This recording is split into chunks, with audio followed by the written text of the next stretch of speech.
Oi, you know what time it is? You're tuned in listening to Joy That Aussie Metal Guy. Make sure to hit that like and subscribe button so you don't miss any of his content when it drops. And remember, stay brutal, you mad dogs. Roof! G'day, how you all going? It's Jai, that Aussie Metal Guy here with Crank.com. So tonight, wherever you are in the world, it's a great pleasure that we're getting to have a chat with New Zealand's powerhouse of modern groove metal, Alien Weaponry. These guys have been tearing it up for quite a while. They are due to release their third studio album, Tūranga, which is slated for release March 28th through Napalm Records again with this album. True young visionaries growing into some kick-ass fucking men now. Lewis, Henry, and Tu are set to deliver a culturally rich and musically intense masterpiece. It is an absolutely ripping album. It's known for blending their Māori heritage with explosive genre, blending Alien Weaponry. Thank you so much for joining us, guys. This is an absolute pleasure to talk about the latest album. What's up, man? Thank you for having us.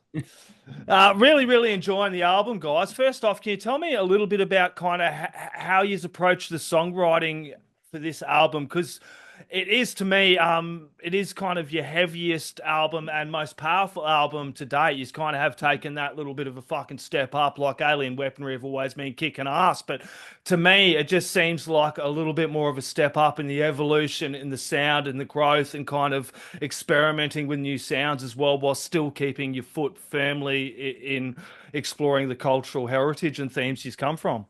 Yeah, a big thing that I think it just sort of maybe the people just don't think about it, but like a lot of the songs that people are familiar with, like when they get introduced to the band and they see Kai Tangata or whatever in these songs, they were written when the boys were teenagers, and like we're no longer teenagers. It's I'm 25, Henry's 25, Lewis about to be 23, and with that just comes the general growth as people, as musicians, as practitioners of our craft. And so I think a lot of it is just somewhat of a natural progression. It's like, look, we've been playing when Kai Tangata came out, I've been playing guitar for X amount of years, and now we've been playing it for X amount of years more, and so with that comes skill improvements and, the ability to, from a lyrical perspective, it's like you're able to absorb the world now with a more mature worldview. So it means you're able to get it out onto paper from a different perspective than you are as a teenager, and all those things I think just come together to show a natural evolution. I don't think too much of it is too like conscious, really. It's just like this is just where we are right now, and I think too because a lot of people still find the band through those old songs. So like a lot of people when they look up Alien Weaponry, it's these kids, these teenagers, these this and that, because that is the songs that are showing up. So we were kind of hoping like now for a lot of people, if this is their first time, being exposed to us, it gives them an opportunity to be exposed to us in our current state of existence. It's like how here we are now in 2025 as three men. Yeah, well, the joke has been as Lewis has been 16 for the past 5 years, right? Right. He was 16 still back in 2019. He's 16 now. I went and snapped you guys way back then. And I mean, that is also, I think, one of the other things that's really come through in this album is how much Lewis's vocals have matured. Like he's gone from being this fucking ball still in his chest kid to someone who's got some real power. And I was, all the feedback that I get is Lewis sounds awesome now, and he's maturing into this really, really fantastic vocalist. Not that he wasn't when he was younger, but he's now able to do all that and more. Exactly, and I noticed that with this album as well. It was definitely that kind of step up in the sound, and with his vocals, it's just absolutely unreal. And as Tu mentioned, being able to put the kind of words to paper as well that you want to express as well, that comes with that age. It's, so to me, it seems like some of the most mature stuff you guys have written, not to take away from anything you guys have done before, because I fucking love both those albums as well, front row center, when you guys were ever in Adelaide. But for me, this album, it does kind of delve into some of those darker themes and explores those themes of like disenfranchised and kind of societal frustrations with the latest single, A Thousand Friends, as well, and kind of starts tackling into a little bit more of these themes as well. Yeah, for sure, and it's like because there's a lot going on, and it's one of those sort of unfortunate realities of the world. It's the world isn't.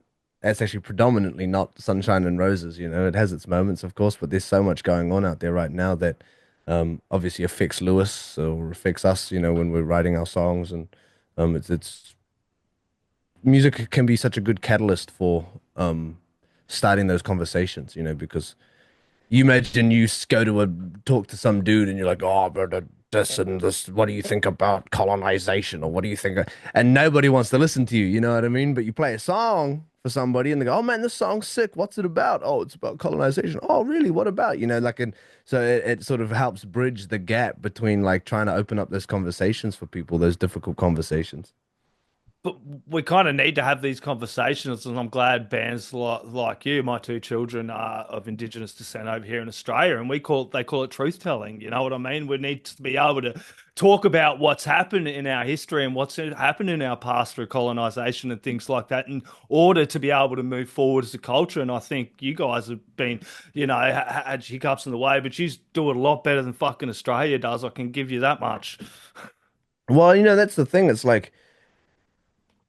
So many people get so offended by those conversations or they get all tetchy about it. And when we've said this before in interviews, like when people go, oh, you're like a political band. I'm like, well, is it political to tell the truth though? Like it happened. You know what I mean? We're not giving you an opinion. Colonization happened. It was real. So, and this is a song about it. You know what I mean? You know what I mean? But so like, that's the importance of having those conversations because it's not like we're not making it up. It's all things that have it's all things that have happened, and the more people have become aware of these things, information is acceptance in the big picture. You know what I mean? Like people are afraid of what they don't know, so allowing people to learn otherwise is kind of more helpful for the bigger picture of human society.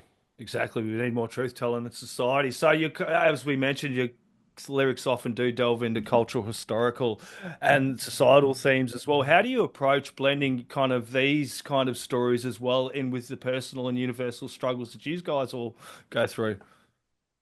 A lot of it is just like who's writing the lyrics, So like Lewis writes all the English stuff and his stuff is a lot more personally directed, his personal experience or personal opinions on things like social media and all that sort of stuff.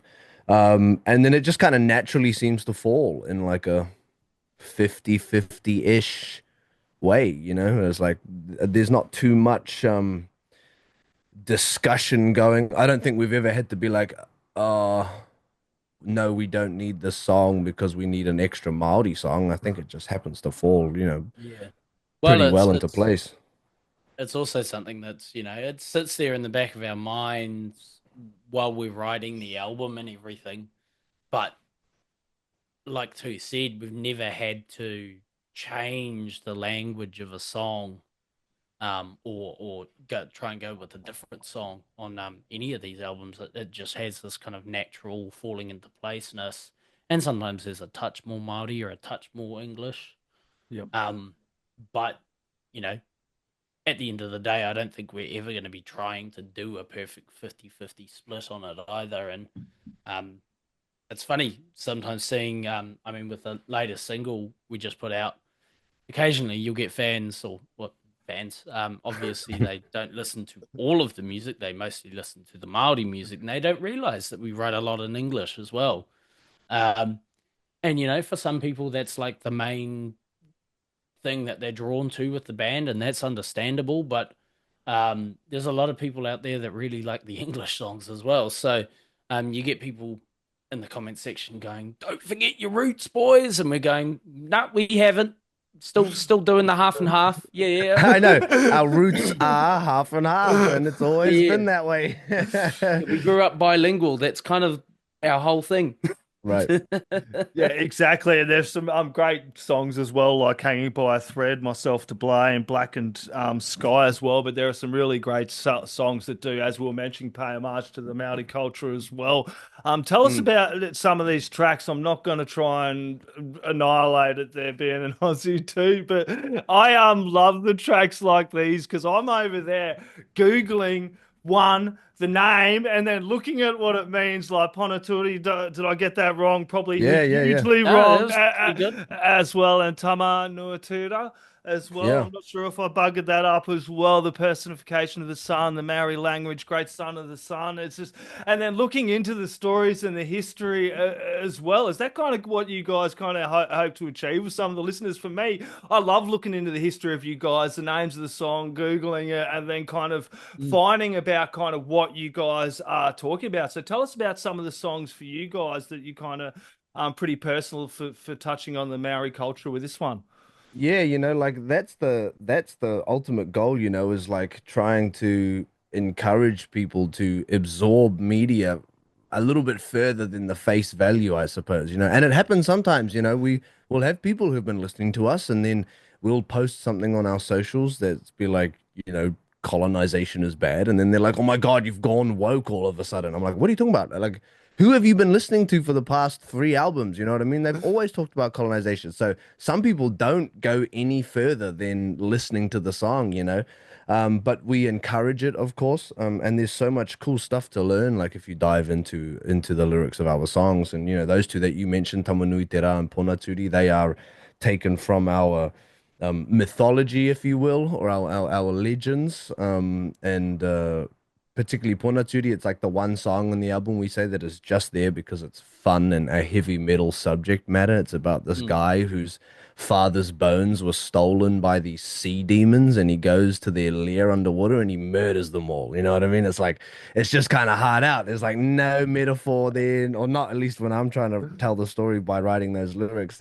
It's just cool, Tominui Te Rā, based off of the very well-known Maui story where he gave us the days by slowing down the sun. Now that one is just very significant. It's probably like one of the first stories we like learn growing up, It's like the absolute staple. It's that or Maui, how he discovers fire or how he fished up the islands of Polynesia, like Maui is kind of like our Hercules, I suppose, and he, completed all these feats as a demigod. And but the one that I remember the most, or the first ones rather, that I remember learning is him slowing the sun. So Mm. we thought it was a great way to pay homage to these creation stories that shape our culture and our upbringings and all that, And so those are kind of like the fun ones.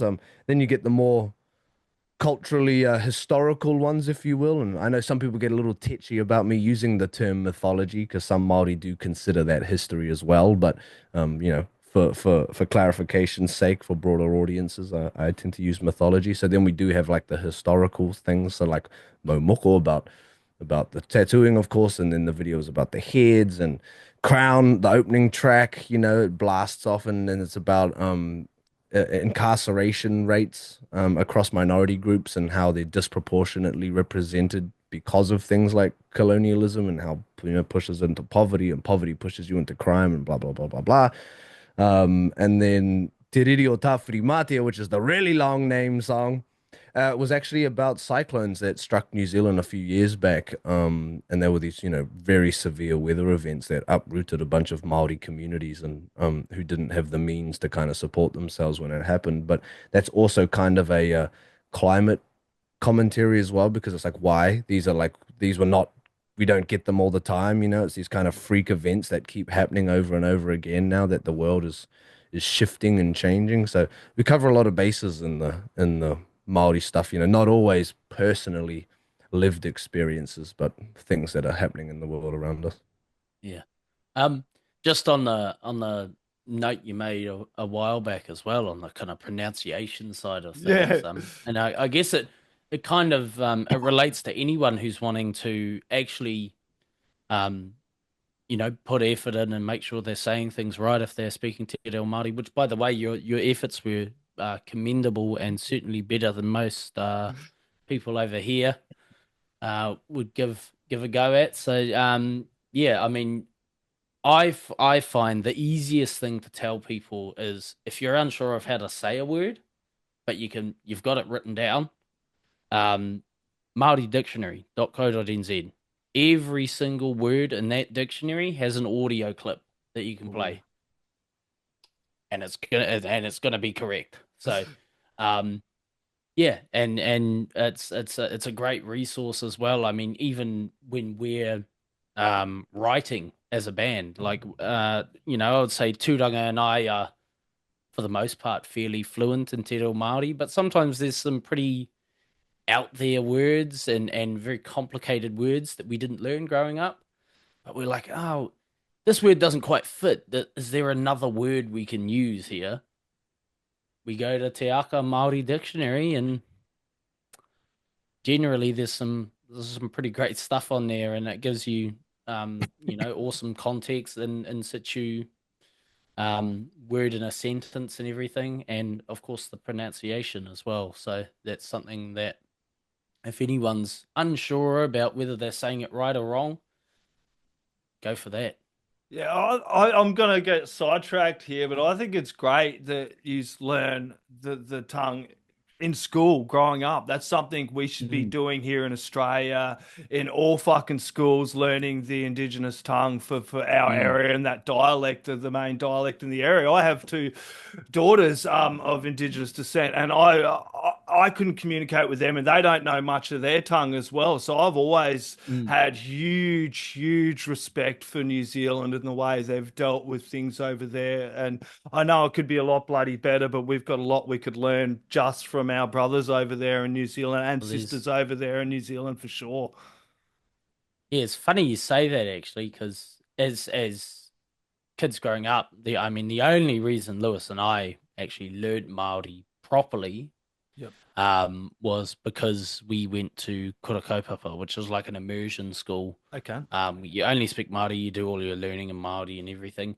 But most education in New Zealand, most public education, teaches you how to count to 10, some names of animals, maybe a little bit of the Treaty of Waitangi and on the kind of history side of things.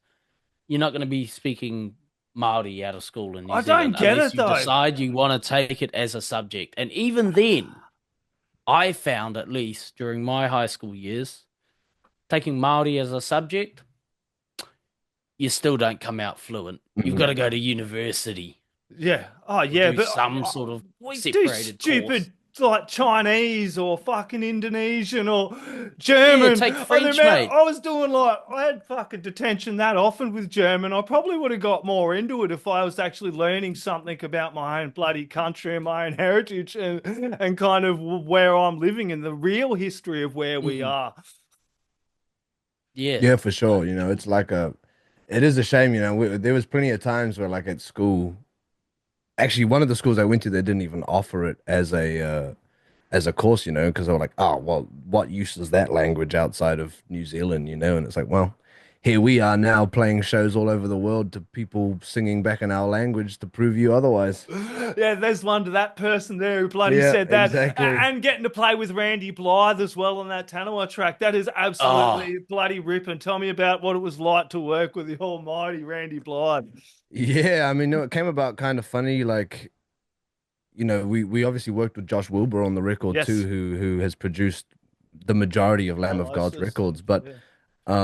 Randy had actually sort of said yes to being on the track like a year before we even knew we were working with Josh. So it ended up working out like really well that Josh was also there because it helped marry the concept and the collaboration together perfectly. Especially because when we were actually recording in the album, like Randy was on tour at the time. And so he never came to the studio while we were there. But then he was playing in Los Angeles, and I went to that show. Henry and Lewis had already gone home, and I went to that show to catch up with him to talk about it. So we talked about, what the visions were and all this and that and this and that. And then, he played the show and then he finished off the tour and went home. And then Josh flew to his house and recorded it like in his lounge, you know what I mean? Um, and it was awesome because, every lyric he performs, he wrote himself, like we didn't have anything to do with it. And people have been asking, like, as they like see the lyrics, in some of these interviews, like, oh, did you guys write those lyrics? Because there's Māori words in there, there's like stuff about New Zealand in those lyrics that would make you think it came from us, but it didn't. That's how well informed and sort of aware someone like Randy is. He loves his history, he loves his books. And actually, the reason I even reached out to him was because he had messaged me first about a book I had recommended on my social media, and he'd bought it. And he was like, dude, I love this book. And I was like, oh, what's up? So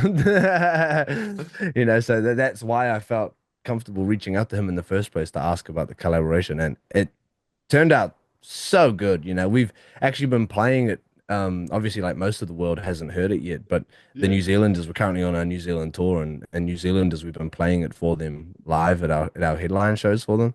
And obviously having Randy come out of the samples, and I think a lot of people are kind of like, what the heck, Yeah, no, it's an absolutely ripping track. I'm going to let you guys sign out, but before we do, if we could have any last words, shout outs, thank yous, or anything else you'd like to add in there, guys. I mean, last words, we've got an album coming out end of the month, March 25th. Don't forget it. 28th. 28th. 25th, 28th, same thing, right? Depends where you are in the world, isn't it? 25th. Yeah. No, so March 28th, we're going to be dropping the album, and yeah, just keep your eyes and ears peeled. We're going to have some future dates, nothing locked in yet, but we've got some stuff in the pipeline. So, yeah, big shout out to everyone who's supporting us, everywhere in the world, and Yeah. Cheers. Cheers. Do you want to chuck anything too? Oh, I mean, no, that's perfect. Just exactly that. Thanks for all the support, and we can't wait for everyone to get stuck in. It's been, quite a few years we've been cooking this up, and it feels like a great sort of relief now to finally, have this thing back out there for everyone to get stuck into, and a body of work we're all really, really chuffed with, and looking forward to playing it too, getting out there on stage. Straight on to the next lot for us. That's it, damn straight. This album absolutely rules. It does drop March 28th through Napalm Records. Till then, grab some alien weaponry, chuck it in the stereos, crank it up really bloody loud because the neighbours are going to want to hear it too. Cheers, guys. Thank you, man. Cheers, Jay. Oi, you're tuned in to Jai, that Aussie Metal Guy, so make sure to hit that like and subscribe button so you don't miss any of his sick content. And remember, stay brutal, you legend.